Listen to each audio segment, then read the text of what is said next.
तो बात करते हैं दिल्ली की। और दिल्ली में लगातार 3 दिनों से 1000 से ज्यादा केसेस सामने आ रहे हैं। लेकिन इसके बावजूद कल जब प्रेस कॉन्फ्रेंस करने आए अरविंद केजरीवाल अंजलि, तो उन्होंने कहा कि चिंता की बात ये अभी फिलहाल नहीं है, हमारी तैयारियां पूरी हैं। और आपको बता दें कि 24 घंटे में कोरोना के 1163 नए मामले आए हैं। जैसे कि आपको बताया कि 1000 के पार लगातार हो रहा है, तो अब कुल मौतें जो हैं कोरोना की वो 416 तक पहुंच चुकी हैं। और इस पर ज्यादा चर्चा के लिए हम सीधा रुख करते हैं हमारे सहयोगी शरद शर्मा का। शरद, दिल्ली सरकार अपनी तरफ से पूरी तैयारी का दावा कर रही है, लेकिन ये बात भी है कि मुख्यमंत्री कहीं ना कहीं बहुत पहले से ये बात कहते आ रहे हैं कि शायद अब हमें ये समझ लेना चाहिए कि यही हमारा जीने का तरीका होगा, हमें इसी के साथ जीना है, यानी कोरोना वायरस के साथ। बिल्कुल। और मैं तो ये कहूंगा कि जो मुख्यमंत्री कह रहे हैं वही लगभग प्रधानमंत्री भी कह रहे हैं। आप देखिए कि जैसे पिछले बार उन्होंने मांग की थी, अरविंद केजरीवाल खुल के कह रहे थे और शायद कोई मुख्यमंत्री इतना खुल के नहीं कह रहा था, लेकिन जब गाइडलाइंस आई लॉकडाउन 4 के लिए, तो उसमें जो दिशा निर्देश थे वो लगभग यही कह रहे थे कि अब हमें इसके साथ ही जीना होगा और अर्थव्यवस्था भी खोलनी होगी। और अभी कल शाम तक भी ये अटकलें लग रही थी कि दिल्ली के अंदर लगातार 1000 से ज्यादा मामले आ रहे हैं।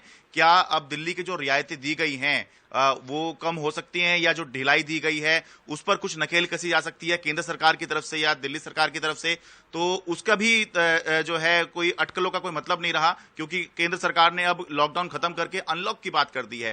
तो अब जो है सीधा सीधा ये मान लिया गया है कि ये तो होगा ही होगा, इन्फेक्शन होगा ही होगा। लेकिन अब जो है तैयारियां जो हैं इस बात की करनी है कि बेड्स जो हैं वो पर्याप्त मौजूद हों। और उसी के लिए कल जो प्रेस कॉन्फ्रेंस करी तो उसमें भी अरविंद केजरीवाल ने कहा कि 9,500 बेड 5 जून तक तैयार हो जाएंगे।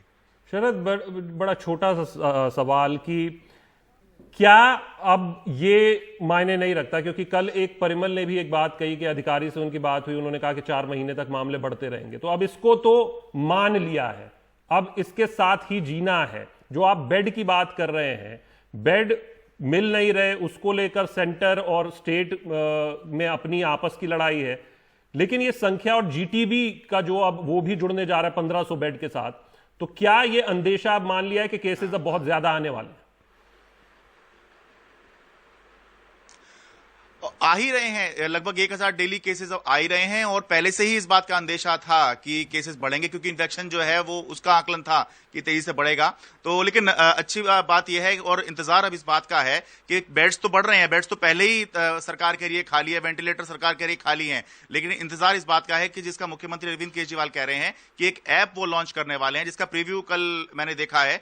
तो अगर वो ऐप लॉन्च हो जाए तो उसके अंदर दिखाई देता है कि कितने बेड्स अवेलेबल हैं, कितने ऑक्यूपाइड हैं और ये कब ये अपडेट हुआ है। तो अगर वो किसी व्यक्ति के हाथ में हो तो वो अस्पताल जाए, अस्पताल उसको आसानी से मना नहीं कर पाएगा, क्योंकि वो सरकार का जो ऑफिशियल ऐप है वो दिखा सकता है। तो इंतजार इस बात का, क्योंकि बेड्स तो अवेलेबल हैं, लेकिन दिक्कत यह है कि अस्पताल जो है वो मरीज को कई बार एडमिट करने से मना कर देते हैं, और पिछले कुछ दिनों में हमने ये मामले भी देखे हैं।